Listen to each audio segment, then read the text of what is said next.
Okay, we're going to call this meeting back to order. We started this meeting at 6 p.m. in closed session. In closed session, we authorized the city to write a check for $427,500 for a change order in our wastewater treatment plant. This $427,500 is going to be reimbursed to the city, so it's really no out-of-pocket expense to the city. It's just a exchange of funds. Okay, we will, if you'll please rise, we'll have an invocation by the chaplain Hassan Rashad.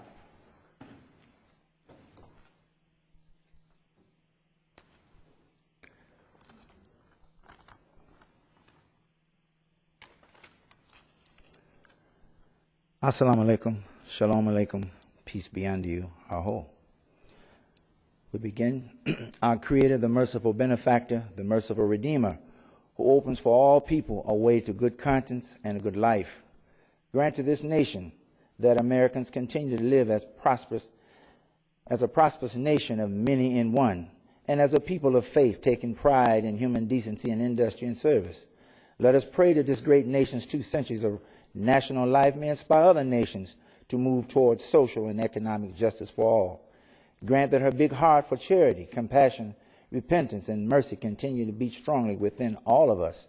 Grant that Americans always have more hope than troubles and ever grow in goodness and wisdom. Bless Americans to always cherish our freedom and the noble excellence of the American people. Grant that we Americans understand our brothers and sisters around the world and reject unsuitable national pride for a global community of brotherhood and peace. Bring all citizens and government together, those of great means and small means, to appreciate more our nation's solemn pledge of liberty, peace, and justice for all. Bless our homes and our schools. Bless the parents, our troubled youth, our burdened inner cities to never be without hope or direction. Bless us Americans to keep to the best of increase for the President of the United States, for every member of the Senate, and for every member of the House of Representatives, the excellence of man's spirit and the excellence of intellect, and the statesmen, so that they may build a better America for all of us. Amen. Thank you, Chaplain. Please join me in the Pledge of Allegiance. I pledge allegiance to the flag of the United States of America and to the republic for which it stands, one nation, under God, indivisible, with liberty and justice for all.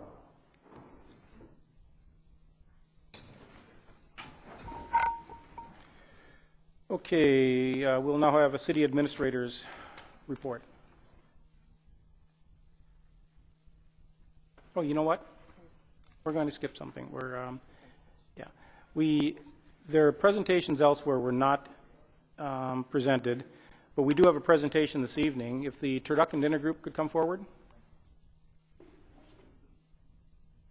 And I'm going to be going down there and joining them since I'm a member of this group.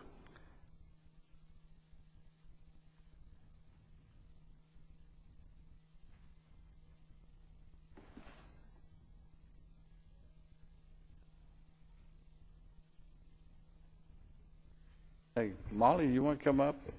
I think everybody's here. We had a very successful event. I'm Dwayne Holmdahl, Councilor. Glad you're here tonight, and Bob has done a good job with us too. We had our Turducken Pizza Party out at the Clopepe Vineyards, and it was different. We've had real good response. We had 152 people show up, and we've never had any negatives. We haven't heard any, no writings of the paper, and there's no knock. And it was a real good event, and it worked out this summer. And with what I have with me is most all of our Turduckens. We have Stan Hart, his wife's not able to make it. Linnea White, but Carol did make it. Bob Lingo, which is on your council, his wife, Regina, and then my wife, Bonnie. And, of course, we're missing a couple. And Jim and Ann are, oh, there they are. They made it. Jim and Ann Jimenez. And and we all did this and put it together, and there's a pizza. And we did, if people don't know, we have, as of right now, the only turducken pizza itself ever served. We had two different types. We had two of them out there. And so we have yet to find anybody else in the United States anywhere to say they have it on their list. Steve Pepe himself belongs to 5 different pizza gourmet groups. Nobody can find it online there. So we have one and only, as of right now, the 2 turducken pizzas. And it's a very interesting thing to do. What we do is, it's a fundraiser, and we've been giving some money now and then to the, in fact, every year for the last 8 years, to the library. And Molly's here, and we have a check to the Friends of the Library. Roberta Mitchell, good. Roberta, you want to, would you go ahead and tell them what your group has been doing with the money? Well, we've bought equipment for the library, computers, that sort of thing. Molly probably could tell you better than I do. She can fill up after you get through. Okay. Anything that the library needs that isn't in the budget and they have no funds for, they come to the Friends and ask us if we can help them out. And that's what we do. We have book sales. We just finished a successful coverlet sale that's been going on for a couple of years. We also sell candy. We have express books that are in the library all the time. What else can I say? Well, thank you. But we thank you very much. Yeah, that's one of the checks for $5,000. The other check for $5,000 goes to the Library Foundation. And I'm Dorian Hodge, and I'm going to accept with great thanks this check. The Lompoc District Libraries Foundation, we use the turducken donations for book endowments, and recently we made $6,700 in distributions to the various district libraries. And so this goes a long way towards the reading enjoyment and pleasure of the citizens of Lompoc and our library patrons. Thank you so very much. You've been such wonderful supporters of the Libraries Foundation and Friends of Libraries and our library system. So thank you. Thank you. Molly, do you have some comments you'd like to make? And along with that, so you do know, we had $5,000 that we gave to the libraries in November, because we didn't have a regular dinner, but we had some money come in. So as of right now, this $15,000 we have given to the libraries. And then I've got something else to talk about after Molly. Okay, I just want to say a brief thank you to the Turduckens. Since 2003, they have raised over $130,000 for the Lompoc libraries. Their events just continue to be amazing, and their generosity and their skill at fundraising is equally phenomenal. So on behalf of the library staff and the trustees, I just want to give you all a really big thank you. And as Roberta and Dorian both said, the money this year is targeted to improve our materials budget, our books. So thank you so much. Thank you, Molly.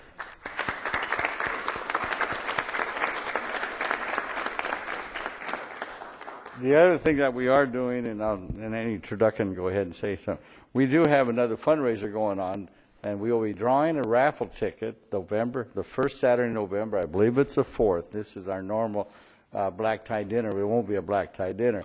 It's 75 bottles of wine that you will win with a $75 ticket you purchase, and there's only 100 tickets. The interesting thing about it, there is several people now buying 3 people buy to a ticket, or some buy 3 tickets and then selling thirds off of them so that they have it. So you got 3 more chances to win. So if you have it, if you have $75, it's a good way to get in the wine business. And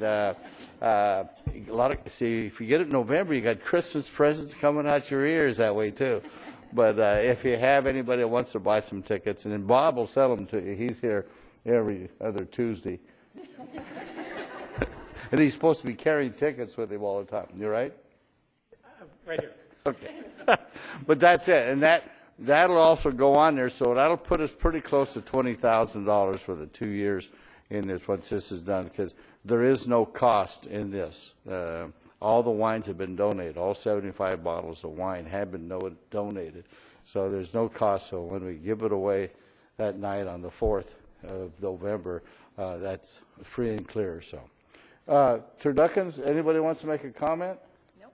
But as chairman, I'm still chairman. Hopefully, we could have had a meeting last night and I wouldn't have been chairman tonight. But these guys work their tail off year round. It's nothing simple, but they love it. And when we talked about taking it over, when we had our first one, the year that time, the state of California pulled 45% of the funding of the libraries out of the picture. And I think right now, Molly, is it still at 75 or to go up more now? The state has cut, or they cut 100%?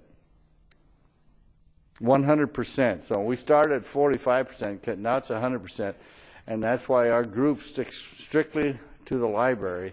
And the plus side of the people in the wine industry love the library. A lot of them use it all the time. So we stay with that. And the wines have been a major component to our dinners. Turducken, any comment? Well, thank you very much. And I hope you use the money wisely, as you always do. Thank you.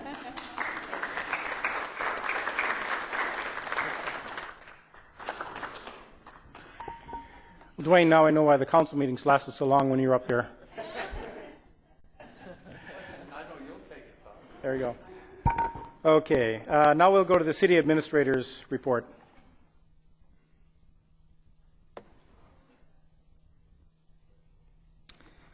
Mayor Pro Tem, City Council members, audience, and viewers, I have a few business items to report tonight. First item is cleanup on, there's a typographical error that requires a correction regarding business item number 4 on your consent calendar. It is the extension of contract with Catholic Charities Low Income Electric Bill Assistance Program. On page 2 of the contract,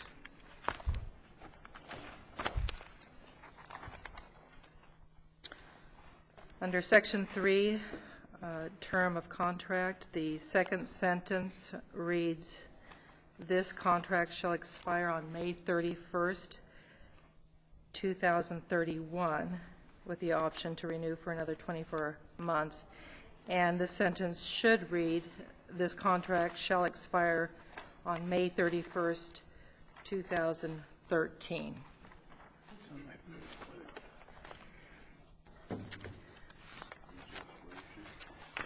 13.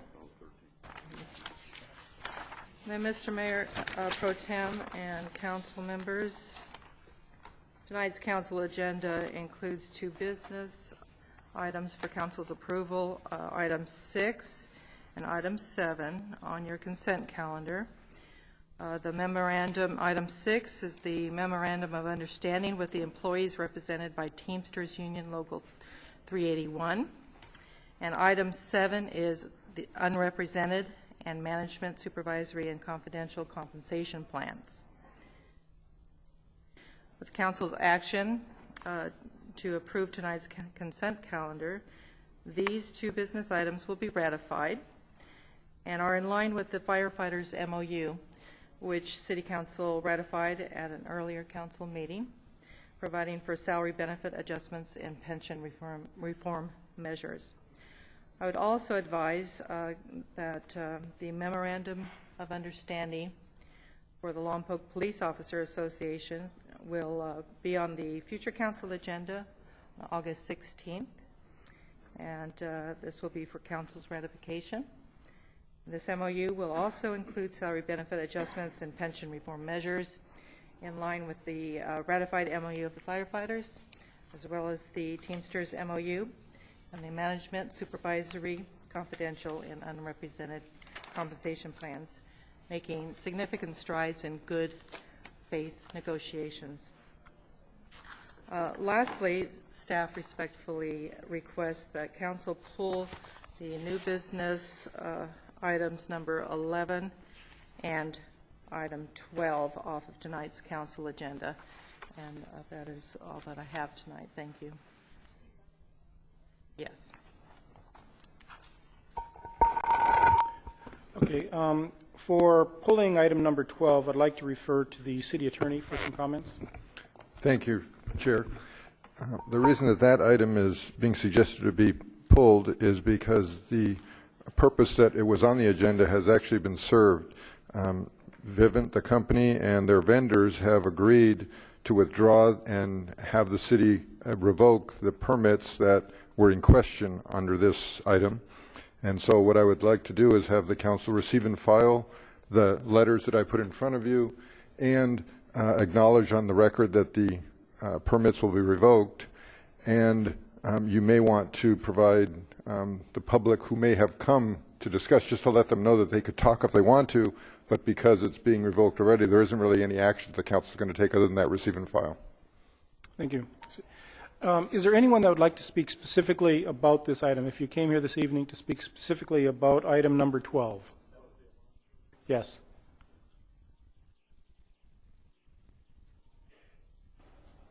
I guess I actually have two questions. I just pulled off the computer for tonight's meeting the draft report, so I don't know what you're talking about on 11 and 12. Mine stopped at 9, I believe. So it says draft on it. I kept waiting. I was going to pull it this morning, and it still said draft, so I pulled it a few minutes ago, and it still said the draft on it. So on the item here, it would be item 9. And the question I had is, once upon a time in Lompoc, we had a city business license. But a few years ago, it was changed, and my certificate I have here says it is a business tax certificate. So I would question what you're pulling on these people. Do door-to-door salesmen have a different certificate than business has in Lompoc? Mine says business tax certificate. It has for about 11 years. The ones behind here said city of license, business licensed for a city. So. Thank you, Mr. Schuyler. Anyone else would like to speak specifically about item number 12? Okay, then I'd like to bring it to the council and see if we'd like to agree to... Did you want me to answer the question that was asked? Sure, go ahead. There's two different things that the city issues to businesses. Some businesses just get a tax certificate, which is sometimes called a business license, but it's really a receipt of having paid your business tax. That's not what's being suggested to be pulled tonight. Actually, that's going to stay in operation. The company Vivint will still retain their business license because they actually do have some customers in the city, and so they need to have that license to operate. The thing that's being pulled is the special vendor permit that each of the salesmen needed to go door to door selling the service. And so that's what's being revoked, and that's what the vendors have agreed to have revoked. Thank you, Thank you, Mr. Pannoni. Bring it back to the council. Would someone like to make a motion to receive and file this letter, unless we'd like to discuss it? Thank you, Mr. Mayor Pro Tem. I guess my question was that we are going to specifically going to vote on number 12 right now to, okay, I make the motion to pull the item. To receive and file the letter. To receive and file the letter. And I have a question regarding number 11, but we'll do that. And for the record, to acknowledge that the vendors have agreed to revocation of their permits. Okay, so I guess the motion would be that the council approves and files the letter received. I would go ahead and second the motion then. Is there any further discussion? Okay, then let's vote on that. Okay, that is approved 4-0 or 401. Okay, Councilmember Martiner, you had a question on number 12. Thank you, Mr. Mayor Pro Tem. I have a question regarding item number 11. What is the reason why it's being pulled? Councilmember Martiner, this is requested to be pulled by Acting Fire Chief Jeff States, and he is available tonight if you would like to ask particular questions. I guess the question that I have is that it was pulled 2 weeks ago as well, and it's being pulled again. So what is the priority that it keeps being put on the agenda? Is there, there is a priority setting on agendas. That's just a question of curiosity. I don't want to make a big deal about it. But if an item gets pulled twice consecutively, it makes me wonder, is there any other items that should be put as a priority after things get pulled twice? Councilmember Martin, would you like to hear from Chief States? Sure. Okay.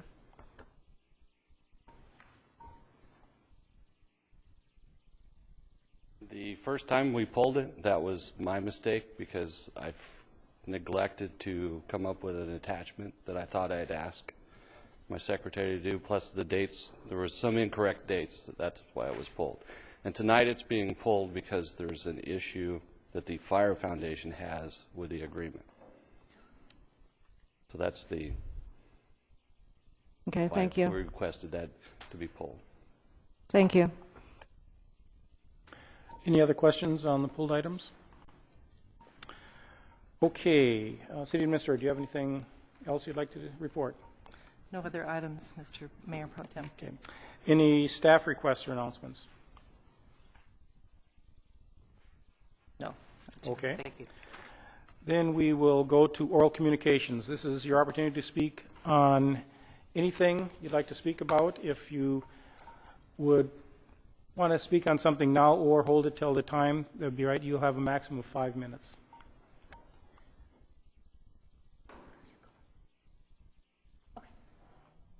Hi, good evening, Council. My name is Vicki Murray, and I am a parent, and I've lived in Lompoc for 25 years. And I'm here in support of the youth theater camps that have been going on for the last 3 years. My son is going to be 13 and has been in the camps the last 3 years.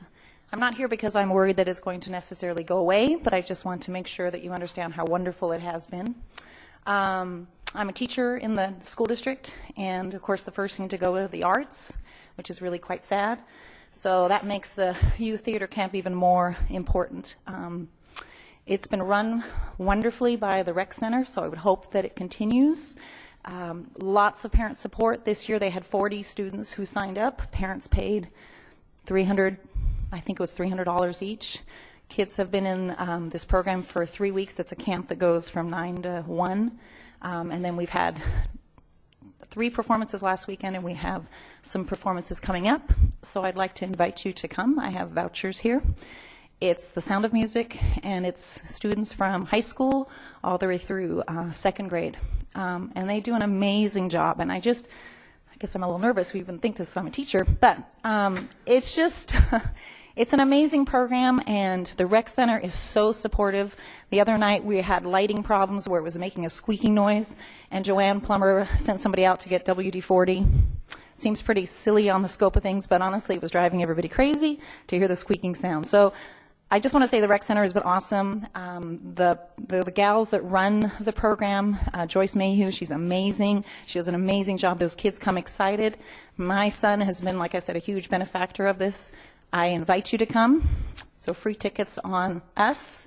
And if the public would like to go, there are still tickets available at the rec center and also at the evening performances on Friday night, Saturday night, and Saturday matinee. My son is in the Friday night and Saturday night, but you can come to the matinee if you'd like.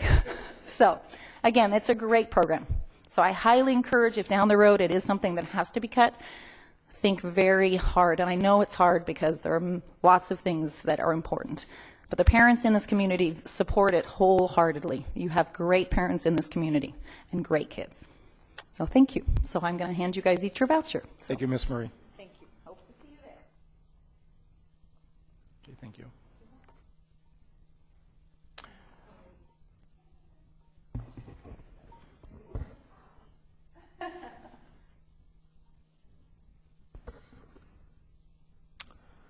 Good evening, Mayor Pro Tem and members of the council. Ralph Harmon speaking tonight as the Vice President for the Lompoc Firefighters Foundation.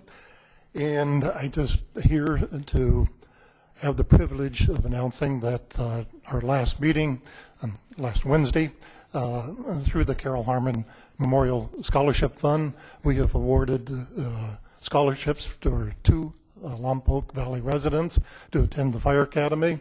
Each of those scholarships is worth up to $2,000 apiece. And we're very happy to do that. And when people wonder why we're out there barbecuing and collecting money, it's just for those things. And I thank you. Thank you, Mr. Herman. Would anyone else like to speak?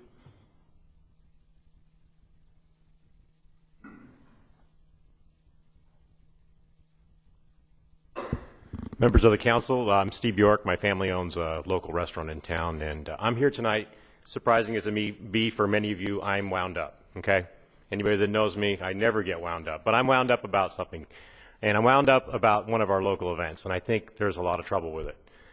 Recently, this past weekend, we had our dog show, and as anybody will tell you, a ton of people come to town for the dog show. It's a 5-day event. They arrive on Wednesday, they leave on Sunday. They stay primarily in Lompoc. They shop in Lompoc. They love Lompoc. They love coming here. However, there's been a problem festering with the grounds at Ryan Park that need to be fixed for our dog show. In fact, one dog was injured, and those people had to withdraw from the competition, so you can imagine how they felt. I talked to one judge and one participant. The judge had flown all the way from Florida to view a certain kind of dog. There were 80 contestants in this particular event. She said one of the things she was looking at was the dog's gait. You know, the way the dogs run around in a circle. Dogs were tripping all over the place. Handlers were tripping all over the place. The judge said she had trouble standing in one spot because the golfers had overrun Ryan Park. Now, I'm not a gardener. I pay for one. Okay, I don't know anything about it. I don't know how we could fix the problem. But I think it would be penny wise and pound foolish that something as simple as, you know, grading the land or rototilling or whatever it takes to allow, you know, a better venue. Because what's going to happen is people are going to say, you know what, it's not worth going there. And all it takes is 10 people to not show up one year, and it'll be 20 the following year, it'll be 40 the following year, and then we won't have a dog show in town any longer. And you know what's really disappointing about it is that the people love coming to Lompoc. They really, truly like our event. You know, they say, I mean, they come from like some of these spots that it's 110 degrees at the end of July. And then come to Lompoc, it's 72 degrees. The wind's got a nice breeze. They're 10 miles from the ocean. They can go wine tasting. They can go out to eat. They can visit with all their friends. It's more of a social gathering for them. And all it takes is to get rid of the golfers and to fix a lot. I don't know. Look, I understand money's tight, and we got to watch every penny. But I really feel it would be a mistake to ignore it. I mean, we could sit back and hope that nothing will change, or we can fix the problem and send a letter to all the participants and judges and say, look, we realize there were a problem with the grounds. We have fixed the problem with the grounds. We encourage you to come back out, and we can continue to grow the event, because the event is right now at a crossroads, I think. It's to a point where, you know, it's either going to grow or it's going to start to fall down, and Santa Barbara's going to get it, or Santa Maria's going to get it, or somebody that's interested in fixing the situation for them is going to get it. And I hope the council takes it seriously. I think we need to get the ball rolling now, because, you know, it's the last weekend of July. And many businesses put that on their calendar. I mean, we do at Sissy's. We say the last weekend in July, nobody's off. Everybody works. And the kids are encouraged to work because they know they're going to make money. They know it's going to be busy. And they know, and everybody wins. The city wins. We win.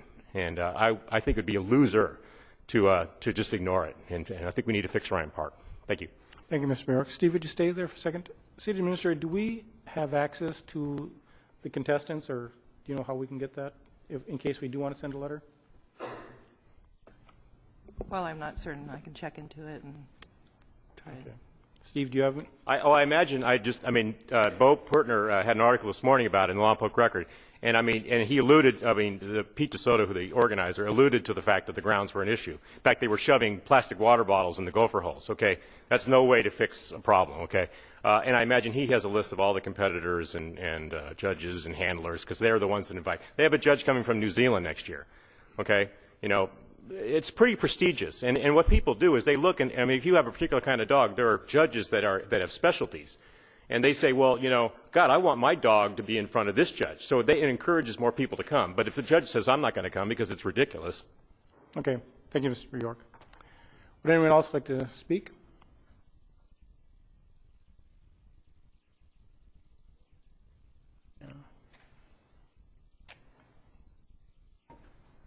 Good evening, Council. My name is Chris Freewald, resident of Lompoc. For the past 3 weeks, or about there, the Department of Urban Forestry, through a contractor, has been cutting trees along West Olive and V Street. Now, I know I've heard there's a disease that's going around. I don't remember the name right off the top of my head. So they're trying to remove a lot of the trees. Well, by removing a lot of the trees, you're now exposing the area to sometimes, sites that most people would prefer were taken care of or not seen. On this particular corner, kitty corner to this corner, and then again the corner is right at West Olive and V Street, there's an elementary school. And during numerous times of the day, there's a lot of pedestrian traffic, a lot of kids, and vehicle traffic. So it's definitely a corner that gets a lot of visibility. Well, in this corner, move all the trees. Now we have a lot of just open dead grass, weeds, and a 55-gallon trash can that, without all the shrubbery trees, is just a 55-gallon eyesore. I realize littering is a big issue. But I was wondering if there's any plans in the works to replant trees or take that corner and spruce it up with shrubbery, flowers, because the city is apparently the city of arts and flowers. So I would think that a corner like this, just being this open, the corner juts up right against the culvert, the stormwater culvert, and I just hope that it gets something, we do something to beautify it, because it's a real big eyesore for a very popular corner. So. Thank you, Mr. Volk. We do have a process when we remove trees to try to replace them, but I'll definitely take a look at that for you. And I did call I talked to one of the supervisors about that today, and they said they're going to possibly plant maybe a few trees during the rainy season, but... Take your city administrator's card and we'll get back to you on it. Okay, thank you. Anyone else like to speak? Okay, seeing no one else. Oh, Mr. Stasi, would you like to come up? Sure, come on up.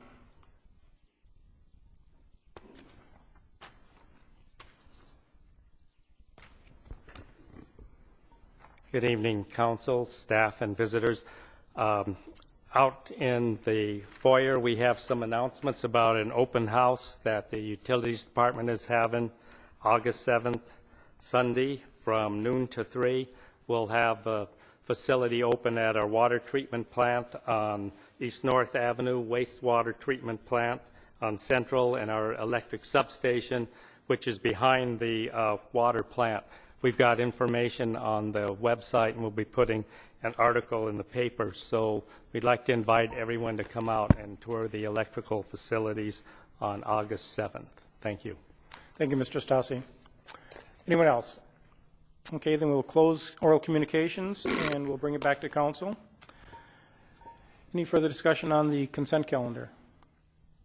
Councilmember Costa. Thank you, Mayor Pro Tem Lingle. I have actually a few comments. Quickly, I wanted to say thank you so much for your comments about the dog show grounds. It makes me think about how hard we worked for the Santa Barbara County Vintners Association Festival. We all came together, we beautified, in a very short period of time. It worked really well. We had very positive feedback. So I think that you're right, that this is something within our power that we can do and definitely should do, just as with that festival, bringing in a large tax base for our community. And that, as you're saying, even more important because you're talking about 5 days instead of just a few hours on one day. So thank you very much for those comments. The second thing I wanted to mention to the council, and that is our chamber contract. I was under the impression that a chamber representative should have been, this is the third consecutive meeting where they haven't come and given a report, and I just wanted to make sure that we are all on the same page, and if we can ask the city administrator to request that an individual representative from the Chamber of Commerce come to speak at the next meeting, because that will be the fourth meeting. Like I said, this is the third consecutive where they have not attended. So I just wanted to get, if there was any comment on that. Otherwise, if I can just request the city administrator do that, please. Yes, I will do that. And Councilmember Costa and Mayor Pro Tem Council, can you clarify again, was it a monthly status report that you requested? It was. So one of the two meetings, and I said it didn't matter to me which one it was, but to come at least once a month for a status update. I mean, every 2 weeks would be great as well. But I'm counting this as the third consecutive meeting where they have not attended. So if they didn't come in 2 weeks, that would be 2 months that they would not be in compliance with one of the stated requirements in their contract. So I just want to make sure. Clarification. It's a new thing, and so I understand that there may be some confusion. I know that they just certainly recently had a turnover in leadership, so that duty, may be up in the air as to who is responsible. But I just wanted to bring that up to make sure that they come the next meeting for sure. And lastly, the consent calendar. The only thing I had was an edit to consent calendar item 1, the minutes. And that was on page 7 of 8 under item 10. There was a mention of directed staff to return in a year after the let me see, here we go.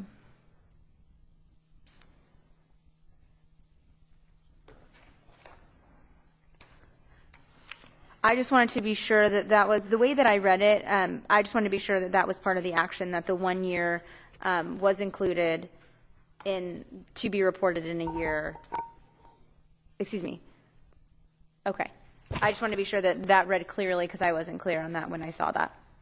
Okay. If it does, then I actually have no edits to the minutes or the consent calendar, so I would move the approval of the consent calendar. Councilmember Martiner. Thank you, Mr. Mayor Pro Temp. I concur with Councilmember Costa that we need to have the Chamber of Commerce representative to come and give us an update. I am particularly interested in an update regarding the master plan and the vision that I strongly push forward that should be in the contract. And I was told by the contract I was told by the CEO of the chamber that they would be working on that. So if we could get an update on that particularly, I would really appreciate it.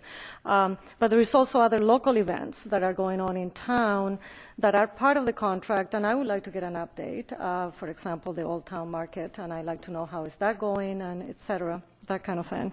My last comment regarding the consent calendar is item number 6, I would like to thank the Teamsters Union Local 381 for working with the city to come to an agreement. And I also like to thank, we already have approved the firefighters. I'd like to also thank that union for working with the city to come to an agreement so we can continue to move on. Unfortunately, with a lot of sacrifice from the part of our city workers, but so be it, given the economic times. And that's all. Thank you. Okay. Any other comments on this consent calendar? If I could get a motion. Okay. Need a second? I second. Okay. There's been a motion and a second. Vote.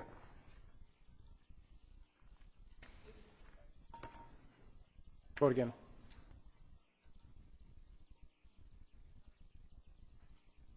Okay, and that is approved 4-0. Okay, we'll move on now to council agency requests and announcements. Have any council agency requests and announcements? If not, I have one. Actually, it's a good announcement. Councilmember Starbuck, Councilmember Costa, and myself were at the Board of Supervisors meeting today, and tentatively, the Board of Supervisors have approved a map, a redistricting map, that keeps Lompoc whole. There's some tweaking that's been done on it, and there's some things that is not so good for other cities, but the good thing is what we've been fighting for, Lompoc remains whole for the Board of Supervisors, and that's a good thing. Councilmember Martiner. Thank you, Mr. Mayor Pro Tem. I would like to send a message to a dear friend of mine and an incredible member of this community, Bess Christensen. She is at the hospital, and we all wish her well. Thank you. I think that goes from all of us. So, okay. Anything else from the council? Okay. We'll go on then to item number 6. 8. I'm sorry. Yes, item number 8. Let's see, we will have Mario.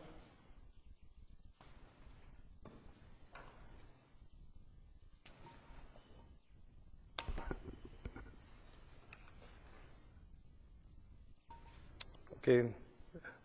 Thank you, Mayor Pro Tem, Council, and members of the audience. Tonight we have a council report for the request from Council on the budget workshop on May 9th. Council requested staff to present a report on the cost of a full-time banquet manager for the Dick DeWeese Community and Senior Center. Little background, the Dictamis Community Senior Center will be operated out of Enterprise Fund 62,000, which is challenged to cost recover all costs associated with the facility. The current annual general fund subsidy for that account is 65,000, and that helps to offset the senior programs and the salary and benefit of our recreation coordinator position. This position coordinates daily facility operation and works closely with the recreation supervisor, which oversees our facilities to ensure compliance of all policies and procedures for that building.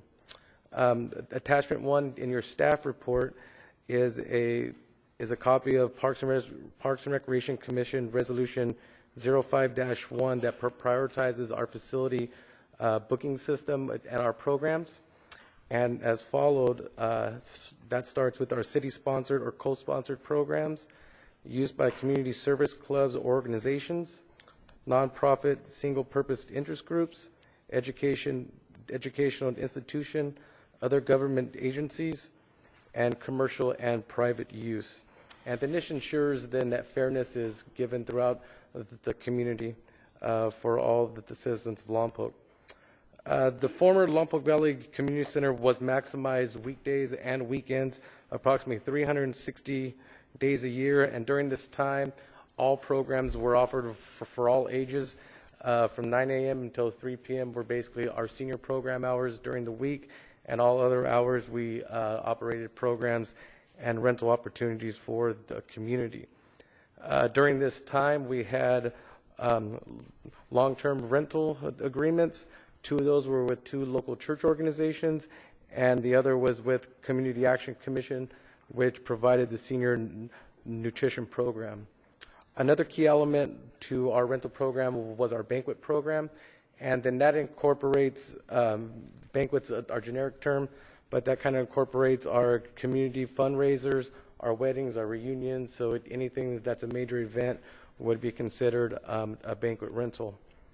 In attachment 2, in your staff report, shows the subsidy history of the Lompoc Valley Community Center with the actual subsidy allocated versus the actual subsidy that was used to balance that fiscal year. Just prior to the start of the hospital construction and the downturn in the economy, fiscal year 05-06 depicts the vitality of the center's operations, which only needed $14,228 out of the $65,000 to close that fiscal year. Despite being impacted by ongoing programs and long-term rental agreements, staff was able to book banquets for public use for the facility when it was available. And during that time, the LVCC held 64 banquets, and our banquet rental program at that building would encompass the entire facility due to the nature of banquet rentals with the music or different type of activities. With the new facility and the design for the multiple and concurrent bookings will allow us to have a possible baptism or a wedding going on at multiple times, and we'll be able to maximize our banquet rentals for that building. It will still operate in accordance with the standards of the LVCC. Staff will be challenged again with the new building since we've been on a two-year hiatus, and it's and the new building should be opening up pretty soon. That staff will be challenged to rebuild the programs, collaborations on all events that were previously held at the Lompoc Valley Community Center. Currently, we have 2 ongoing long-term rentals that will be transitioning over to the new building that are currently being held at the Anderson Recreation Center. But we are happy to announce that we've just secured one more long-term agreement with Valley Haven, and that will be coming to council in the upcoming months. But with those 3 organizations, they'll provide a great foundation, a revenue foundation, and a great service for the community when we open up that new facility. In preparation for this staff report, staff surveyed other government agencies and found that there were no other cities that currently had a designated banquet manager for rental operations for government agencies. In most agencies, city staff provide the marketing, the scheduling, booking, follow-up, meeting with the clients, getting their setups, their venues, the way that that they would want it for their banquet. We also provide the setup, the tear down, tables and chairs and other equipment that they would need for their rental. And currently, that's how we operate here for the city of Lompoc. The typical job descriptions of a banquet manager position that we found were more tied to the hospitality food industry. And such positions would plan and oversee food, beverage, entertainment, and at such venues as restaurants, hotels, and convention centers. Outside of directly overseeing the food and alcohol and entertainment, our city staff does those duties currently. And the staff right now, we do provide to the customers a list of local caterers, entertainment, the florists, and then any other type of needs that the customer would want. We help them out as best as possible to make their event a success. Also doing research, we found that the salary range varied for banquet managers depending on the venue, the size of the community, but overall the salaries they varied between $40,000 and $60,000 annually, and for part-time about $20,000. And there were some that had contracted services, but they were limited to primarily the marketing and outreach. Fiscal impact, again, staff is challenged to reduce general fund subsidy for the new building. The current operational budget does not include any additional staff as previously that was at the LVCC, and all the budgets were based on projections of rental projections and programs than that we had at the new building and what we see with our new building coming up with the increased room space and the multiple type of bookings. So with that, additional cost considerations for fiscal impact would be $60,000 for a full-time position, part-time $20,000, and an independent contractor. As of right now, fiscal impact would be unknown because those duties and rates would have to be negotiated with the contractor. And with that recommendation is that City Council accept the staff report and 1, direct staff to operate the Dick DeWeese Community Center with existing city personnel. 2, direct staff to recruit a full-time or part-time banquet manager. Or 3, direct staff to contract for a banquet manager. Or 4, provide staff alternate direction. And that concludes my report, and I'll be happy to answer any questions that you have for the. Thank you, Mr. Guerrero. Do we have any questions for Mr. Guerrero? Councilmember Martin. Thank you, Mr. Mayor Pro Temp. I think it's a point of clarification. Attachment number 2, subsidy history of LVCC. Your chart has in the year 2009. I'm 100% sure that it's a typo. It says 96,000. It can't be. It must be 66,000 or so. No, that was the year that we vacated the building as of June 30th that year, and basically since the hospital was in full gear on construction, we lost a lot of our rental opportunities, programs. People were securing new locations, so that last year. So we did allocate 96,000? Yes. Okay, so then the chart is wrong because it's still showing that it's 66,000 on the map. I mean, there is some major disconnect. And on the bar, because the bar says 96,000 in numbers, but the bar only goes up to about 62. There's something wrong there. Yeah, that right there was. I apologize. That's a typo. That should be 66,000. So it is 66,000. I will go back and clarify that and make sure that it's. Well, we approved the budget of that year, and I remember, I don't know if it was 60 or 65,000, but certainly don't, in my memory, I don't recall that we allocated more money that year for this. So I'm counting that this is a typo. Could we clarify, please?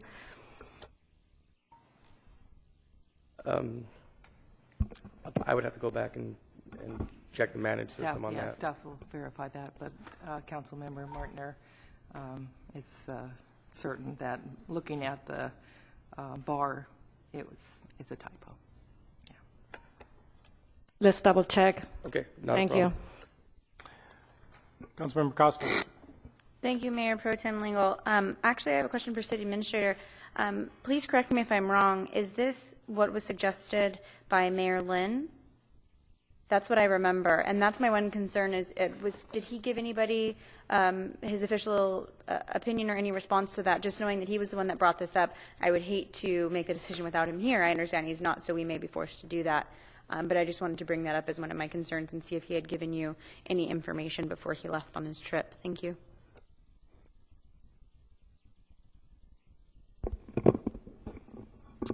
You're correct that this is the recommendation of Mayor Lynn. This was initially discussed in concept during your earlier meetings for setting priorities. And Mayor Lynn did mention to me that he recommends a full-time contract banquet manager.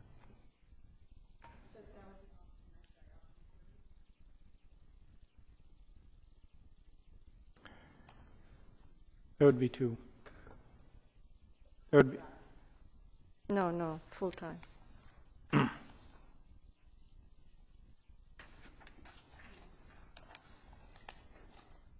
I'm sorry.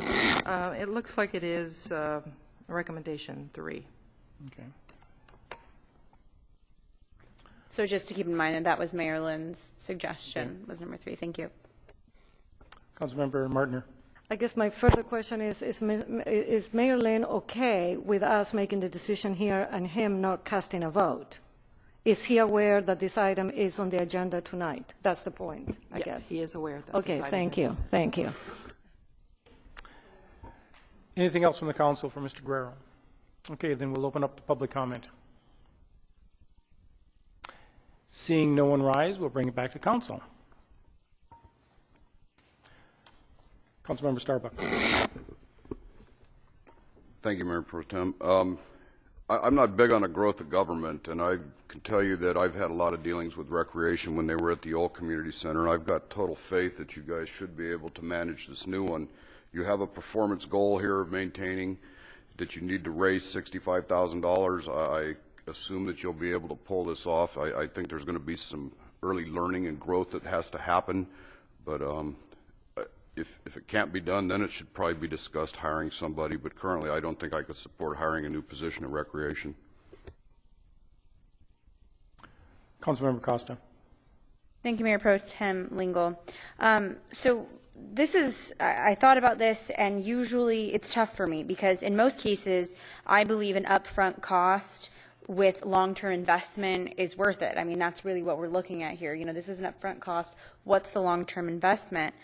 But at this point, the way that this is set up, I don't think that this will work, and I think that that is proof that other cities haven't done this. I think that other cities have been around long enough. You know, if it was a good institution that worked, they would be doing it. The reason why, I think, is the list of priorities. For a commercial industry, you know, the hospitality industry, their first priority is commercial and private rental revenue, first and pretty much only. For us, I mean, that's pretty low on the totem pole here. You know, we're getting down here to the 6th on the lowest on the priority list. And I understand why. You know, we're a city facility. We want to be available to the public, and I support that. And so that's why I think that there isn't the right configuration here to actually support this position. And I agree with Councilmember Starbuck that, you know, you have your goal. Now, if we are consistently unable to reach that goal, then that's when we come back and we look and we say, hey, okay, what's missing? What do we need to add, or how do we need it? We need to fix it. But for the initial time, I would like to allow the Recreation Department to attempt this with the current staff. They have in the department right now. In addition, I know that we're all thinking about this as well. It's very tough to add another staff position when you're asking your current employees to take things away from them already. So it's just really hard to justify that coming right out of the general fund. So I think for now, the way that it's set up, and I would like to give the rec department the first chance in improving themselves and seeing if we can do this within the city staff we have currently. Thank you. Thank you. Councilmember Martner. Thank you, Mr. Mayor Pro Tem. I think the right thing to do here is not to hire somebody full-time, even though it might have a long-term gain. But again, you know, the priorities are not there. The priorities are still to provide a service that is really not for profit. We like the profit. If we can have a component of it, I would encourage the rec department to work on that component aggressively so we can minimize the subsidy that we have to give the center at this time. So having said that, I think really the only course that makes sense at this time is to just contract on a need basis. If there is a big banquet that is coming, that is being booked, the city can go and contract somebody if they have to. Otherwise, we can take care of it in-house. So I will be actually supporting option number 3, which is to direct staff to contract for, wait a minute, no, I'm sorry. That is not, I'm reading that wrong. I am actually suggesting that we will, where is the option? It's number 1, I'm sorry. Okay, my option of choice is number 1, which is direct staff to operate the community center with existing personnel. And if there is, and I guess I would like to add, if there is a need for a contract given a big enough banquet, there's got to be a mechanism in which the city can do so, but only on a contract basis. Thank you. Councilmember Martin, just for my clarification then, you're recommending a combination then, or actually we're taking number 4, we'd be providing alternate direction. It would be allowing staff to operate with existing, if necessary, then contract with a contract manager. So we're looking at actually option number 4. You know, I guess yes, I mean, I apologize. Number 3 to me was to actually contract it out, but it really is really to hire somebody, and that's not really what I'm looking for.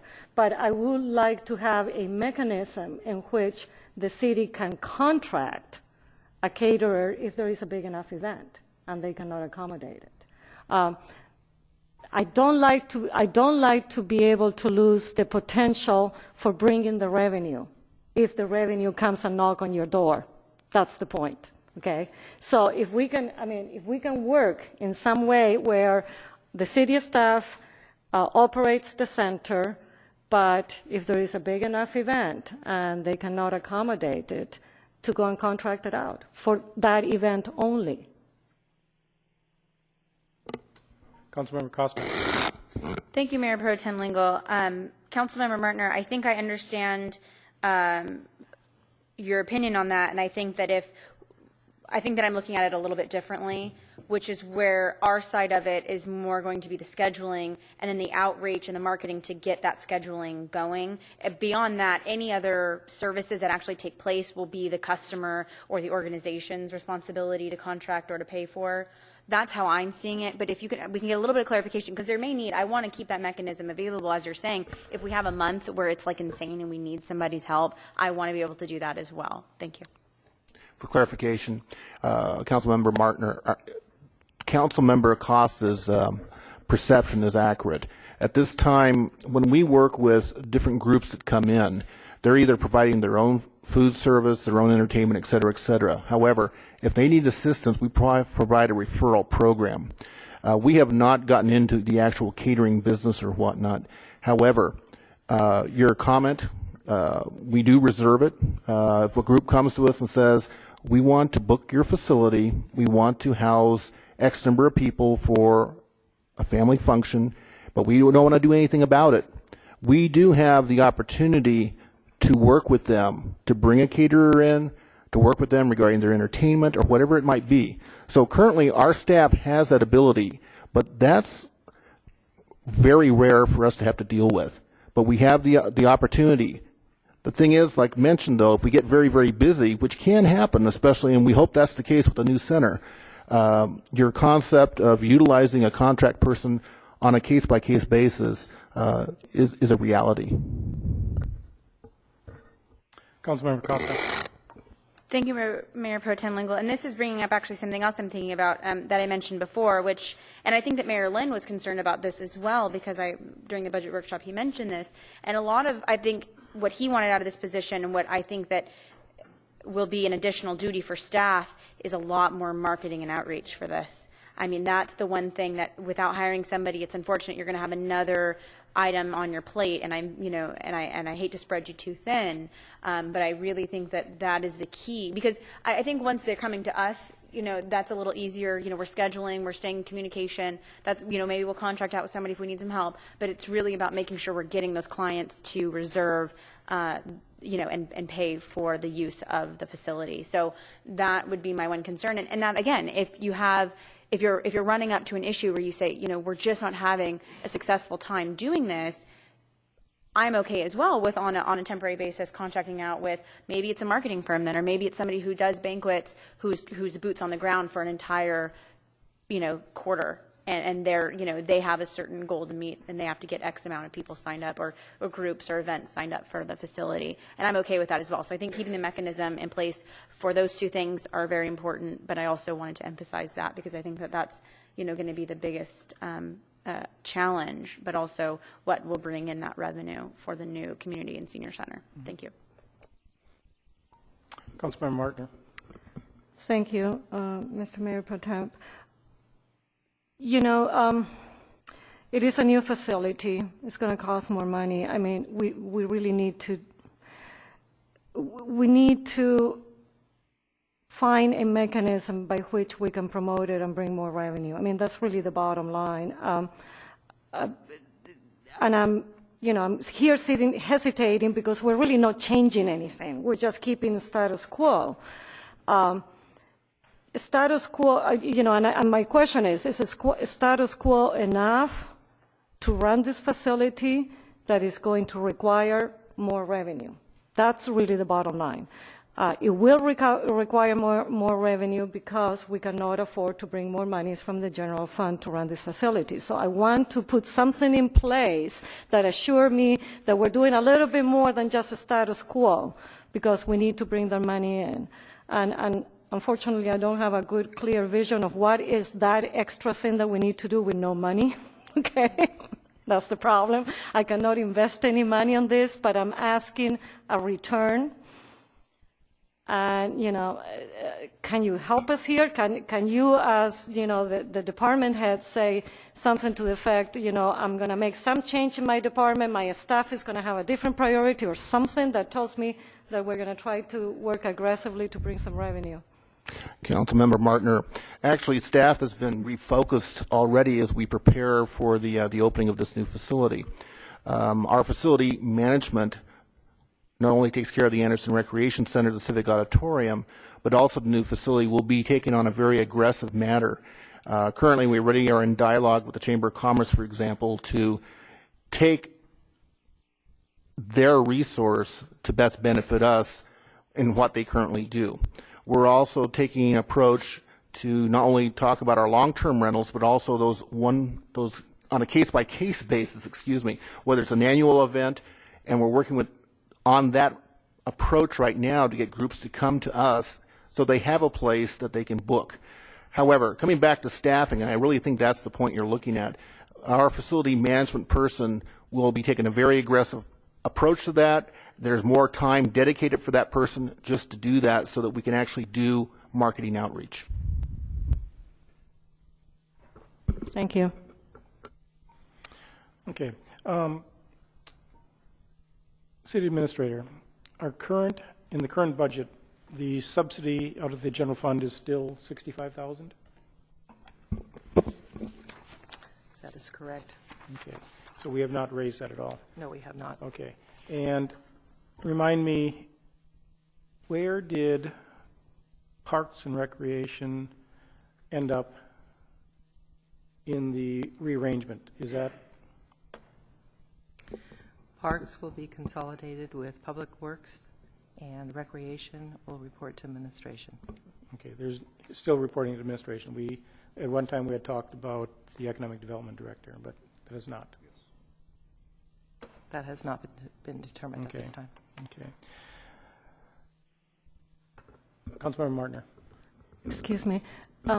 I guess my confusion here is you said the economic director, but that's the assistant city administration, so that's still administration. So it will be under administration, i.e. the assistant city administration, i.e.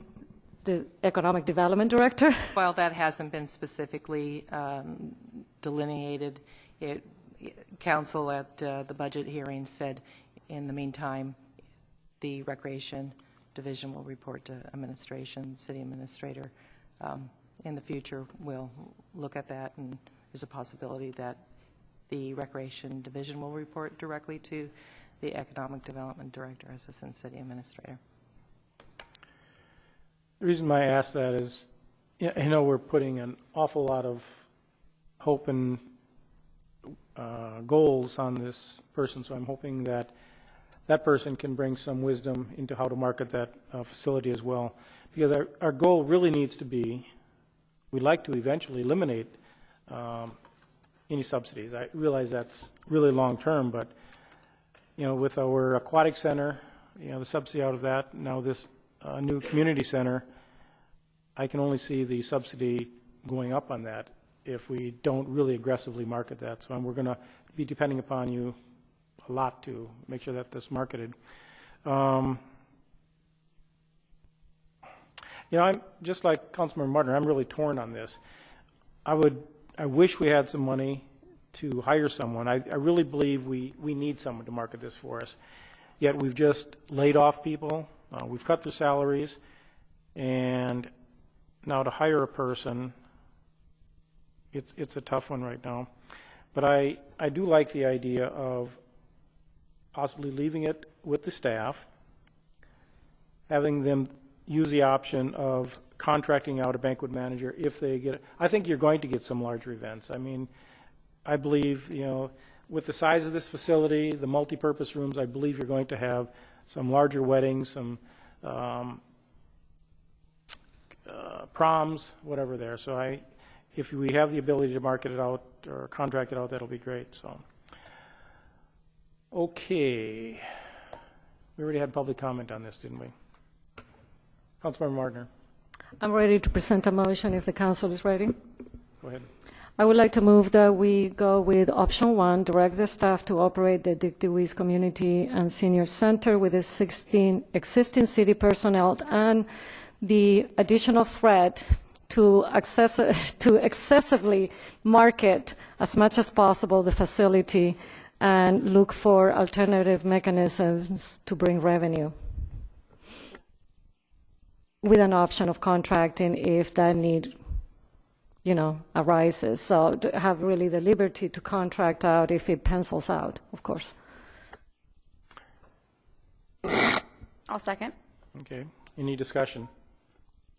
Okay, let's vote. And that passes 4-0-1. Thank you. Okay, let's move on to item number 9. Let's see, that is item number 9. City Administrator.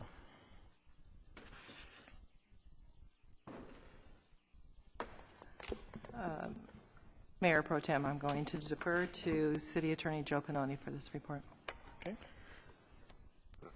Council members, as you know, the state has put all cities in California in this terrible situation of having to decide whether to continue with the redevelopment program or not. And the only way you can continue with the redevelopment program under the current state law is to, in essence, have to pay money to keep the operation going, and the money's going to the state, sort of as a ransom payment. My words, not what the law says, but my words. A ransom payment to get the operation to still be able to continue. The ordinance that is before you is the ordinance that law requires you to pass to express your commitment to pay that ransom. The ordinance, as all ordinances do, have 2 readings, so tonight would be an introduction. Then there would be the second reading in August. This is your second meeting in August. And the reason we need to do it in August is because if we don't have it adopted and effective by the end of August, then we have to put together what's called an enforceable obligations list, which is going to take time and effort that's unnecessary to take if indeed we're going to have the ordinance in place. So as long as you do your second reading by the meeting of August, the second meeting in August, then we won't need to do that report. And even though you passed the ordinance, as you also know, there's litigation that the League of California Cities and the California Redevelopment Association has filed in this California Supreme Court to try to overturn the laws that the state legislature just passed to, in essence, stop redevelopment or force you to have to pay to have redevelopment continue. The Supreme Court has asked for briefing on that item, and all the briefs are now in because they were all due by the end of July, and we're anticipating between now and August 16th, the Supreme Court may be making some decision as to whether or not that law is going to be put into a situation of just being a stay, which means that it won't be effective until the court makes its final decision. So we suggest that you introduce this ordinance tonight, and again, we'll come back to you on the 16th for adoption, just so that we can keep the process going. And this ordinance that you're adopting has a provision in it that says if the Supreme Court determines that the law was ineffective, then obviously you don't have to continue to pay the ransom. The ordinance has that specific language in there. Plus, if ultimately the Supreme Court decides in the favor of the redevelopment agencies and finds that legislation unconstitutional, the city can always rescind this ordinance. So my recommendation, and the recommendation of the League of Cities and the California Redevelopment Association, is to go forward with introducing these ordinances in a timely manner. Thank you, Mr. Pannoni. Councilmember Starbuck. You used the word ransom. Wouldn't extortion be a better word? Either one works for me. Councilmember Costa. Thank you, Mayor Pro Tem Lingle. City Administrator, City Attorney Pannoni, I'm going to respectfully disagree with the League of California City statement, and the only reason I'm going to say this is, and Ms. Barcelona, please correct me if I'm wrong, but I've exchanged a few emails with Mr. Molinax as well. They actually said they suggested cities wait on these things. We went to a dinner in Solvang. It was a quarterly meeting for the Channel County's League of California Cities, and at that event, he stated that he would suggest and that you don't necessarily move forward with these things in too fast of a manner. And I had some merit in my previous statement 2 weeks ago that we don't send out that letter, because that would give the state, more power in their legal arsenal. So I just wanted to bring that up. If we need to do it because we're on a time frame and we need to have it there in case, that's okay. But I just want to let you know that that's sort of the vein of which they're speaking, which is that they actually didn't say that this should be done in a timely manner at all. City Administrator, I don't know if you had anything to add, or if you maybe heard it differently than I, but I thought that that was the statement that Mr. Molinax made that evening. Thank you. Mr. Pannoni, I'm sorry. Do you have any comment on that? There's always differences in how people think the best operations to be, and looking at it from your local government perspective, the time and energy that it would take to do the enforceable obligations list, and the risk that you run by approving this. There's more effort and energy and money spent on the enforceable obligations list than there is in risk that you would run by introducing and then adopting this ordinance. Plus, you don't need to give notice of the fact that you've adopted the ordinance until sometime in October. So if the concern is that we're going to be letting the state know what's going on, we still don't need to do that until sometime after. And again, I anticipate, although you never know when the court's involved, but I anticipate between now and certainly the end of August, we're going to have some information from the Supreme Court as to whether or not they're going to be having a stay or not. Okay, thank you. Any other discussion? Councilmember Martner. So I guess I'd like to understand the 2 points here. Councilmember Costa has an issue that if we let the state know that we are going to roll over debt and give, we shouldn't let them know because that's ammunition for them to continue the thing. Your point is basically saying we need to be there because there is a risk if we are not there. But we can have all our guns ready, but not just let them know, just pull on our guns when we need them. Am I interpreting both sides correctly? Thank you. I think the term is having all of our ducks in a row ready. So, okay, nothing back up here. We'll open up for public comment. Seeing no one rise, we'll bring it back to council. Any discussion? Would someone like to make a motion?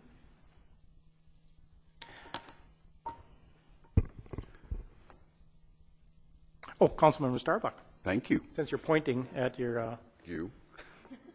I make a motion that we go ahead and determine to comply with the mandatory alternative redevelopment program ordinance number 1572. I second. Okay, we have a motion and a second. Any further discussion? Let's vote. And that passes 401. Okay, we'll move on to item number 10. Contract to purchase horizontal grinder. Mr. Ray Ambler.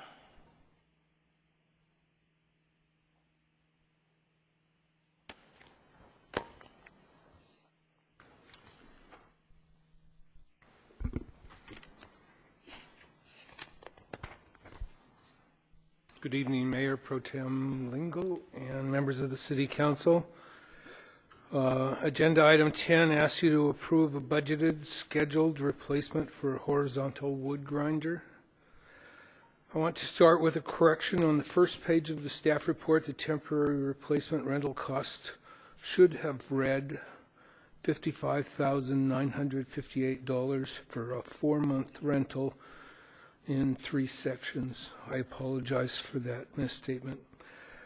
The current maxi grinder eats telephone pole size wood and green waste and gives ground cover size chips that are used for daily cover at the landfill.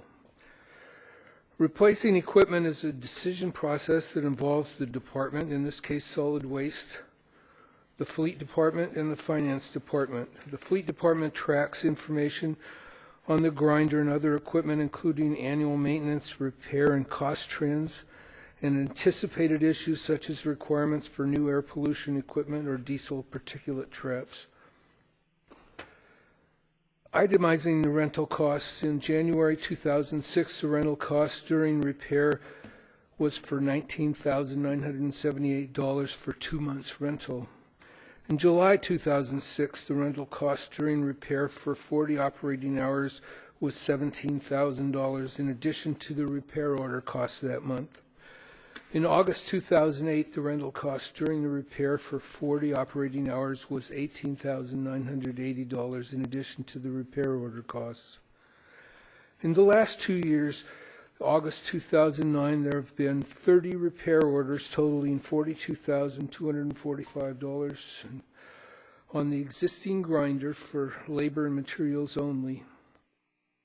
For this grinder, the requirements of the California Air Pollution Control Board defined the best available control technology for reducing diesel toxic particulate matter and oxides of nitrogen by providing CARB-certified engines and 2011 model year standards for new horizontal grinders. I understand that for this size diesel engine in 2011, the Tier 4 is the only engine standard that will meet this CARB requirement. A responsive bid offers what you specify in the invitation to bid. Non-responsive bids that did not meet the specifications for Tier 4 engines were not considered further in the evaluation. The Finance Department tracks the vehicle replacement fund including allocation of charges to each vehicle in each division. The replacement costs have been taken as an expense for each department using the equipment since it was placed in service. When the replacement year arrives, the charges have accumulated and the cost has been approved in each biannual budget throughout the equipment life. If the replacement cost is underestimated over that 10-year period for this grinder, and there is a major change in the type of equipment that must be purchased in the market, an additional appropriation may be required. 10 years ago, the replacement costs and the lifespan were both estimated in the money budgeted for this grinder. It did not consider the CARB 2011 pollution equipment requirements. The set-aside was not enough. The Tier 4 replacement means that an additional appropriation of $81,754 is necessary. Our recommendation then is to approve the additional appropriation of $81,754 for the replacement of the grinder and to approve the purchase of the horizontal wood grinder from Moorbark Incorporated for $394,071.25 and authorize the purchasing materials manager to issue a purchase order. This concludes my report. I'm available for questions. Thank you, Mr. Ambler. Do we have any, Councilmember Costa? Thank you, Mayor Pro Tem Lingle. The one question I have is if we do authorize a supplemental appropriation in the 2011-13 budget of $81,754, how much will be remaining in the capital outlay equipment replacement in accounts 73,000 and 75,000? The equipment reserve fund, the fleet fund, has approximately $1.5 million of reserves that are not appropriated every year. And that's for a couple things. It's to allow the fund to ride some of the ups and downs in the costs of maintenance, fuel, that would otherwise have to be passed along to the user department. So it allows the user departments to have a level payment. So this would be it would be the 81,000 on that 1.5 million, roughly $1.5 million reserve that's in the fleet fund. And it will be recovered as we go through the 13-15 cycle for determining the rental rates and the replacement charges for each of the departments. Thank you. And I always like to make this clear because I know sometimes it gets very confusing. It got confusing for myself. But these monies are not monies that could be used for anything but capital outlay and equipment replacement. And this is not, general fund monies. This is a separate amount. That's correct. Yeah. Thank you. And then the other question I had, and I believe this to be true, but I wanted you to confirm for me, please, if you could, Mr. Ambler, that the grinder is a necessity mostly because of the alternate daily cover at the landfill. Is that correct? This is a necessity? I think it's used for alternate daily cover, and it's very important. And if it's not operating, that the urge and the need and the desire and is to go out and rent one because it's so important. Otherwise, wood and green waste that goes to the landfill piles up dramatically, and it can be a pile that is almost impossible to catch up with if you let it get behind a few weeks. It's just an amazing. Otherwise, all that goes into the straight landfill, and so it. Thank you. And actually, one last question. I know that the county does a rather extensive program. Is that correct, Mr. Bean? I don't know if you have that information. Where and I believe, and I don't want to get too deep into this, but I believe, and again, correct me if I'm wrong, we're using this for alternative daily cover, but it's essentially creating mulch. Is that correct? Yes, we're grinding up the wood and green waste, all right? We use it for alternate daily cover, but the reason we have to take it in is because of the diversion rate we need to accomplish at the landfill. We're now at like 60-some%, but we were required to be at 50%. This is part of it. Taking the green waste and wood waste at the landfill in this manner allows us to count that against our diversion. Even though we're allowed to use it as daily cover, it doesn't count as buried tons at the landfill. Okay. If we don't grind it, we're going to have to pay someone to take it. We'll have to pay to have it hauled away to another facility, say in Santa Maria. We have talked to two vendors. One wanted us to pay them to take it, even though we paid the money to haul it. Another insisted that we had to grind it before they would take it. So you can see the grinder is essential to our operations. I'm sorry, I know you may not have this data on hand, but how much were they requesting that we pay for them to take it? I don't have that figure. We hopefully could have it for you next meeting. Because that would actually be a good point. Now I understand that this is, the life on this is, was it 10 years? Correct. So I guess that most likely the fee to have them take it away over the course of 10 years would far exceed the almost approximately $400,000. I would assume so, but we'll get those figures together. Please, if we could just confirm that. Thank you. Correct.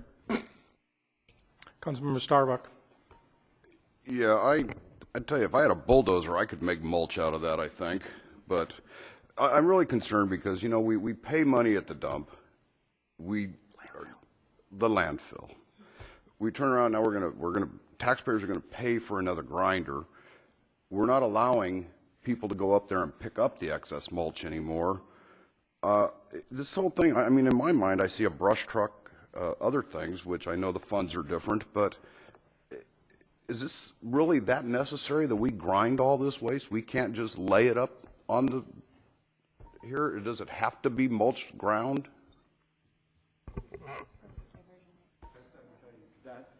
That is the way that the lead enforcement agency, which is Santa Barbara County, has a lead enforcement officer that works for the state that has allowed us to use this as alternate daily cover, is if it's ground. If it's not ground, it's just trash thrown in the pile, and then we'll have to cover it with soil. So it actually is a very good deal for the landfill and the citizens of Lompoc. It saves us money.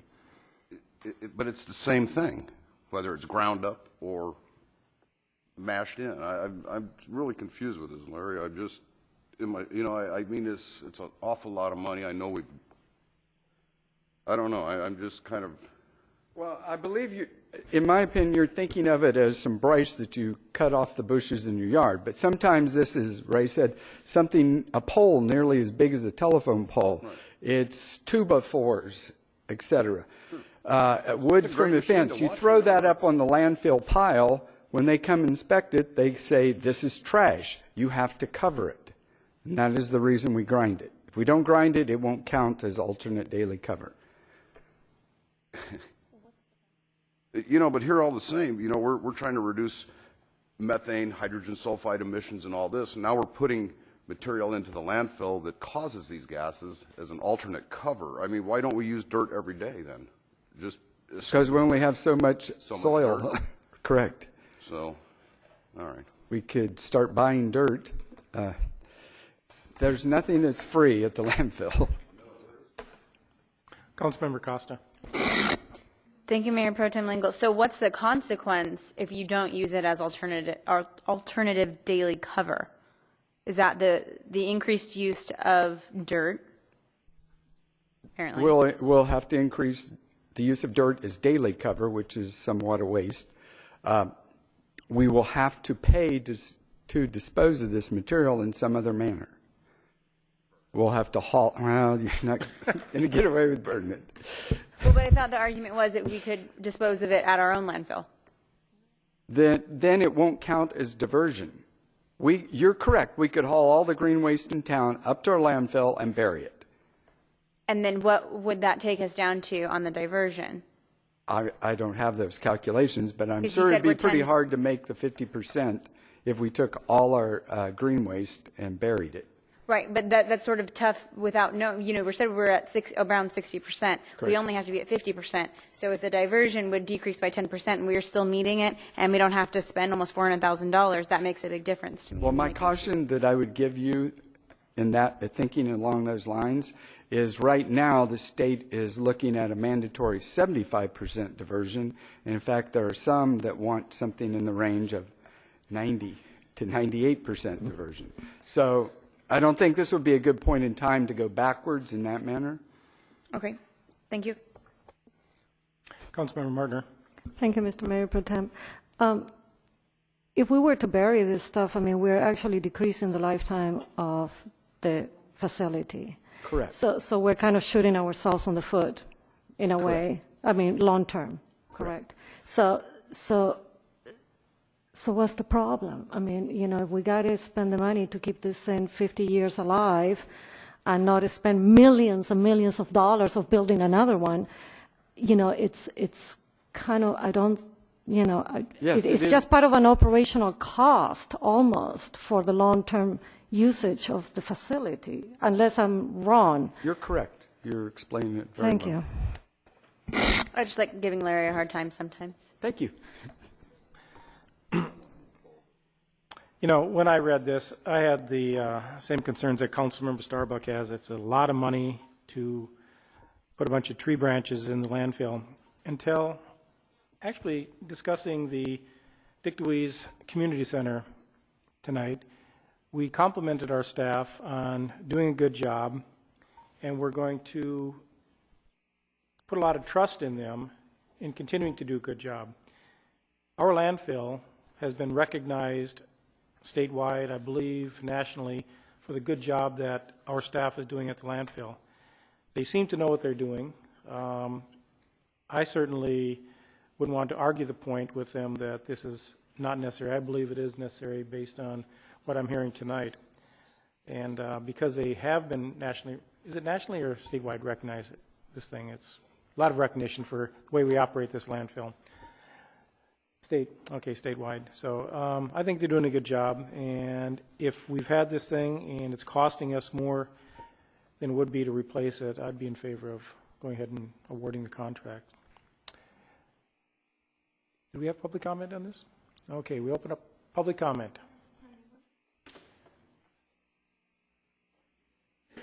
That means you get 5 seconds instead of 5 minutes.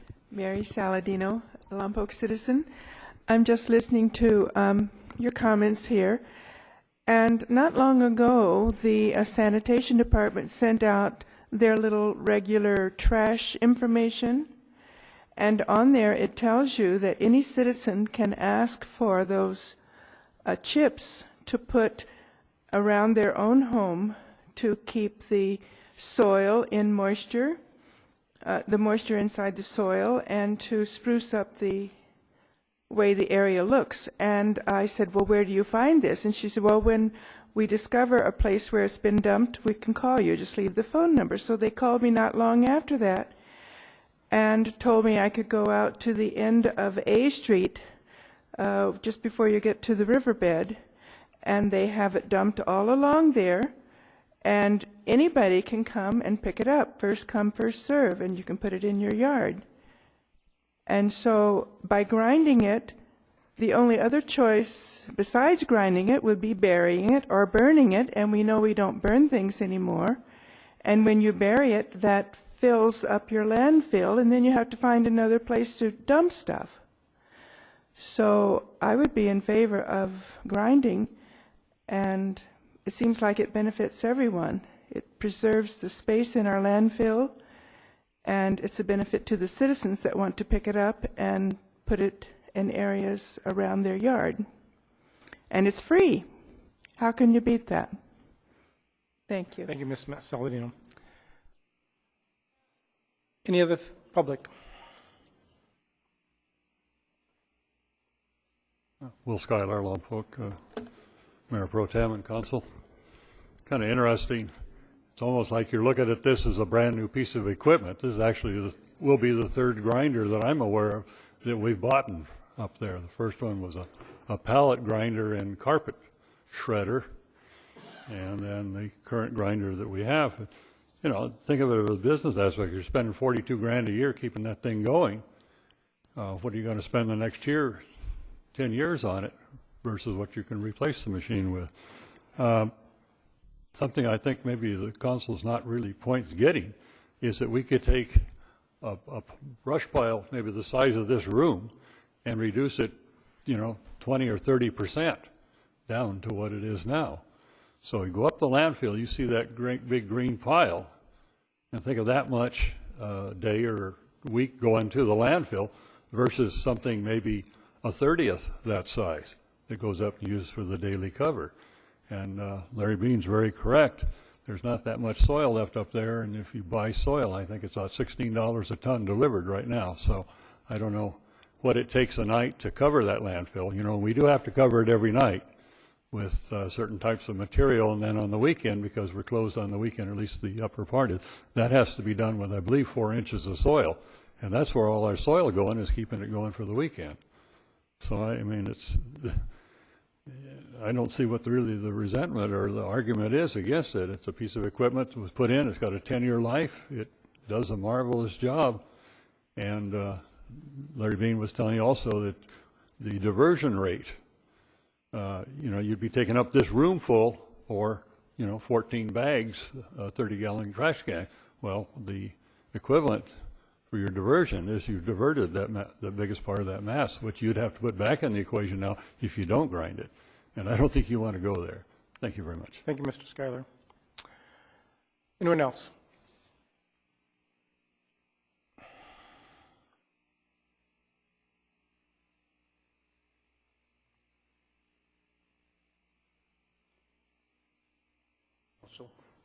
Arlen Seacrest. Part of the problem up there with that green waste is the fact that you have people taking engine blocks, metal, and everything else and dumping in there. I was talking with an individual up there Sunday about it, and he suggested they might try and find somebody that would like to harvest the larger wood for firewood. Let him be the monitor of the pile. And when we catch somebody trying to unload an engine block in there, get a little penalty to that individual, because it goes on all the time. There isn't a time that I go up there that I don't find things laying there. Like one day I went up there and here's a great big mirror laying in the green waste. Well, that could have some real harming effects on the individual running the equipment. And it seems to me that if you cover it with the dirt that's available up there, that's diatomaceous earth, and you're sealing it off. So now how are you going to harvest the methane gas out of it later on? I think that's the problem we had originally with that program up there, is because it sealed it all up and you couldn't get it. Thank you. Thank you, Mr. Seacrest. Anyone else? Okay, bring it back to council. Larry, did you have a comment? Yes, I wanted to make one correction.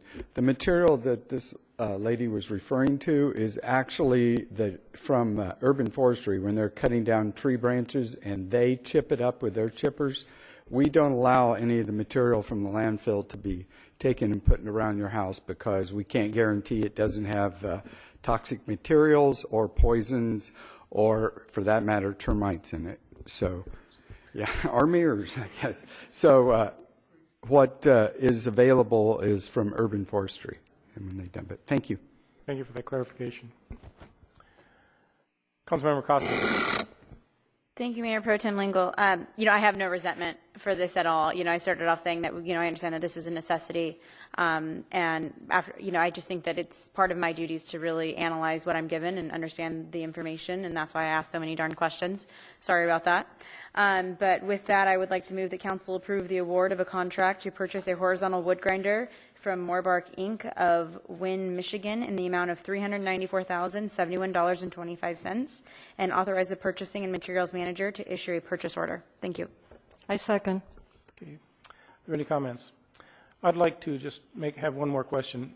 In the event, how do we monitor that? If someone is dumping engine blocks or big mirrors, how do we monitor that? I mean,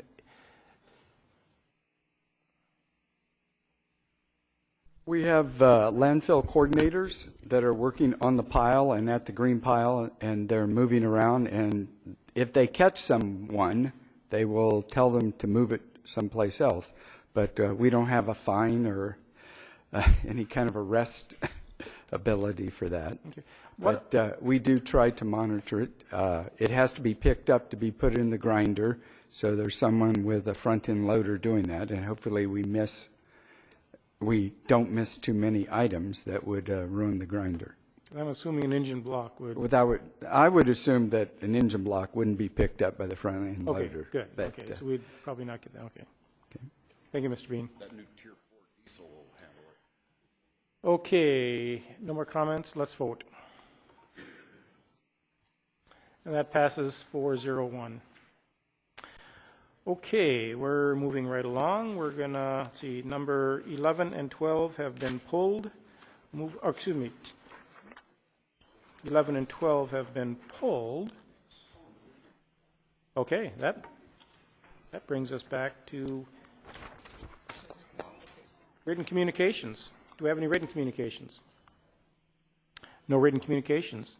Your last opportunity for oral communications. You have 2 minutes to discuss anything you'd like. Mr. Portner, go write the paper. Okay, bring it back to council for council request agencies and comments. Councilmember Starbuck. The whole gopher issue, it seems like we talk about gophers every meeting. I know that we're not allowed to blow them up. We were going to try some kind of gassing and then poisoning, but you know, we've talked about it on our athletic fields. We're talking about it in our parks. Is this a dead issue, or I haven't really been keeping up on the gopher issue. I've just been hearing a lot about it.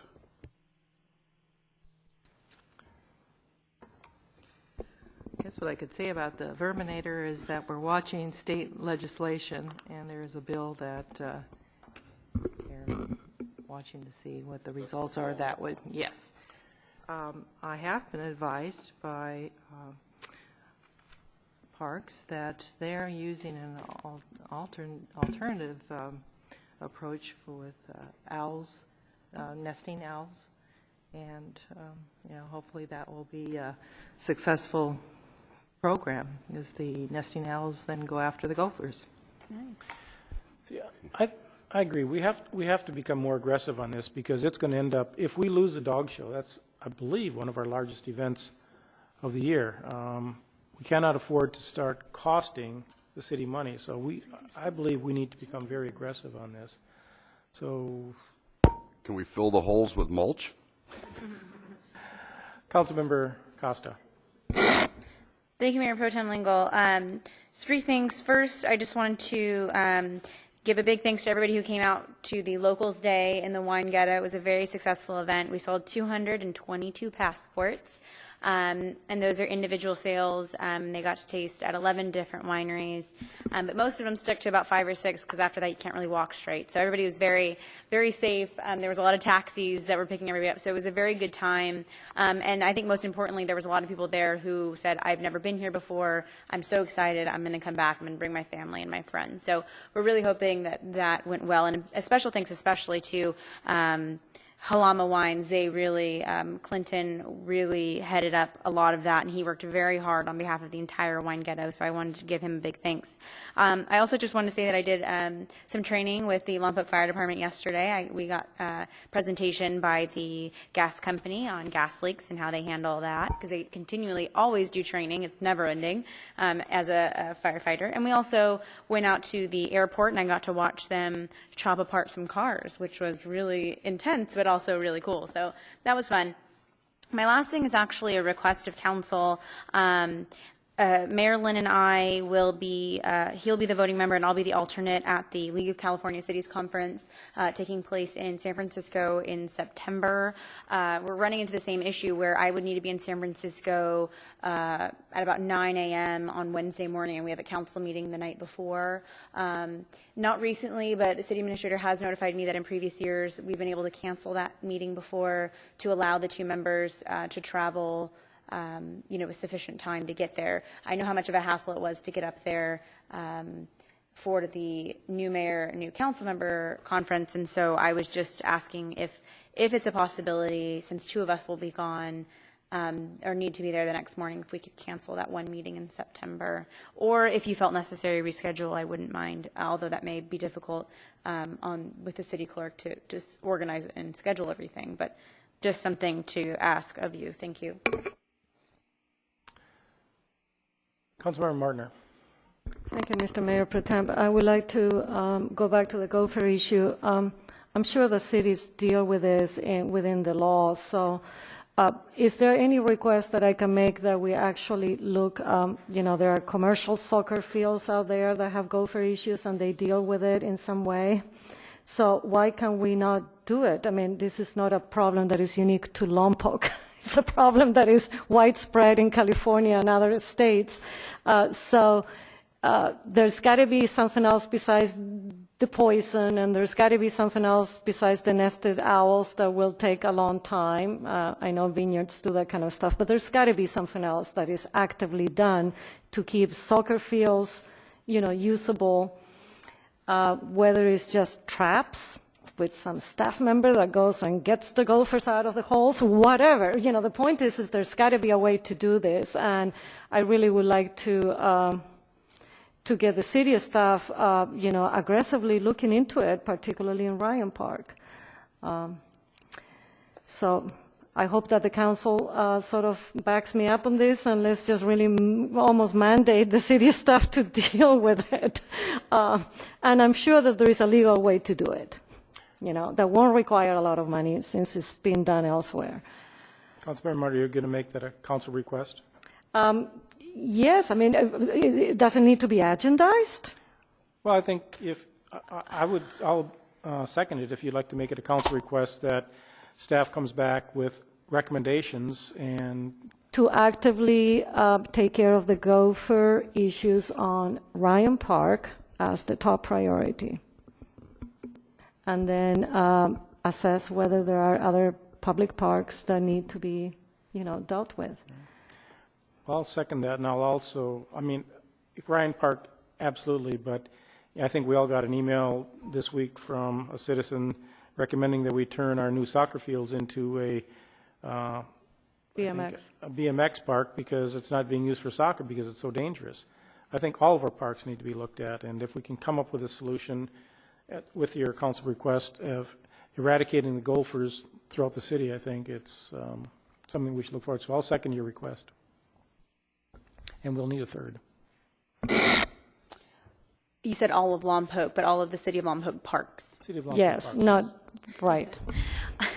Then you have my third. Okay. You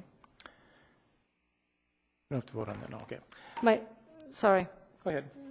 My second, comment is regarding the cancellation of a council meeting. I guess the issues that I have with that is, and I always like to refer back to Councilmember Szyminski, Mayor Szyminski. He used to go to NCPA, and he used to leave at 5 o'clock in the morning if need be, and he did this for years and years and years. If we choose to take a city function, and if that means that we need to make a sacrifice one day and postpone another city function that we have committed to, which is 2 meetings a month, I just feel I feel that there is an inconsistency there. This is a one-time thing. I just don't feel that we should short sell our citizens and cancel a council meeting where we're dealing with city matters, because really that's kind of what we signed up for. So I do feel that it's not necessary to cancel a council meeting. Is there any other discussion on that? Thank you, Mayor Pro Tem Lingle. I wouldn't want it canceled if I was going away for anything else but city business. City Administrator, where are the NCPA meetings held? Or Councilmember Lingle, can you tell me? They're usually up in Northern California. Northern California. In varying sites, yeah. Usually in Sacramento area and the surrounding area. Okay, great. And because this is an annual conference, it only happens once a year, so this request would only be made once a year, and that is if there's a conflict. Maybe next year it'll actually fall on an off week for us. I'd be okay with rescheduling it. I just know that it was very difficult I left directly after that council meeting, drove through the night, which I really don't like to do because I have bad night vision, and got there in the morning, and it just kind of threw me off. I'd really like to travel up to San Francisco actually on Tuesday. So again, I'm just going to stick to my request. Even if it can just be rescheduled, I'm fine with that. But, you know, if I can hear what your guys' thoughts are on that. Thank you. Councilmember Martiner, you know, several months ago, I participated in a meeting remotely. It wasn't a perfect situation, but is that something you'd like to consider doing, you and the mayor? I'm fine with that. You know, I haven't had too much communication with Marilyn. I'm sorry if he was requesting you or mine. I haven't had too much communication with Marilyn as to what his request was.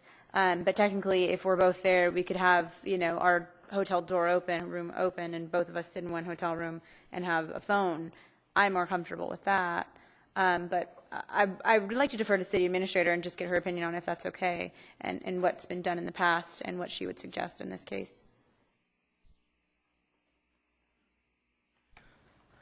Councilmember Costa and Council Mayor Pro Tem, that it's really up to Council to make that call.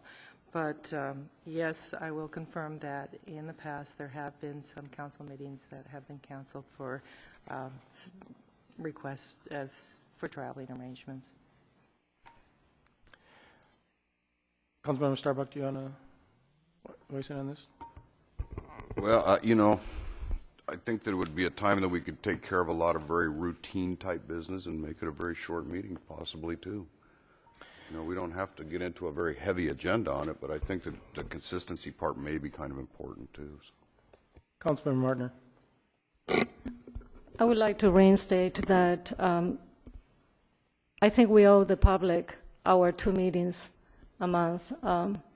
And if we have extraneous situations, like when you were in city businesses across the country and you participated on the telephone, I think that could be arranged in this situation as well. We did allow that, and we actually voted that that would be allowable. So I would say I am still holding the opinion that we should not cancel a council meeting because of travel, and that the members of the council that will be traveling should be able to be present at that meeting remotely.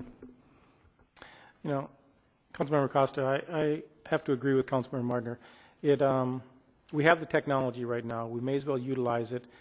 And I'll defer to our city attorney, but I believe the 2 of you could be in the room together as long as it's posted on your door.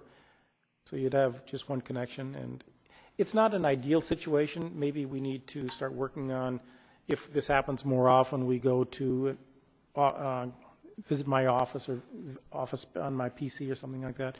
But it works. You just put it on a speakerphone and participate. So I will be agreeing with Councilmember Martiner that we just have you participate remotely. I'm completely fine with that. I just didn't want, you know, I didn't want to have to be forced to have my presence in the seat. But if I can be up in San Francisco over the phone, I'll speak with Maryland as well and kind of feel him out and see what he is preferring. And we'll definitely give a final answer at the next council meeting on August 16th. But thank you for being understanding and allowing me to do that. Councilmember Martiner. You can independently, I mean, you might decide to be remotely and may decide not to, whatever. The point is that I think that option is open for both of you. Any other comments? No other comments? The meeting is adjourned.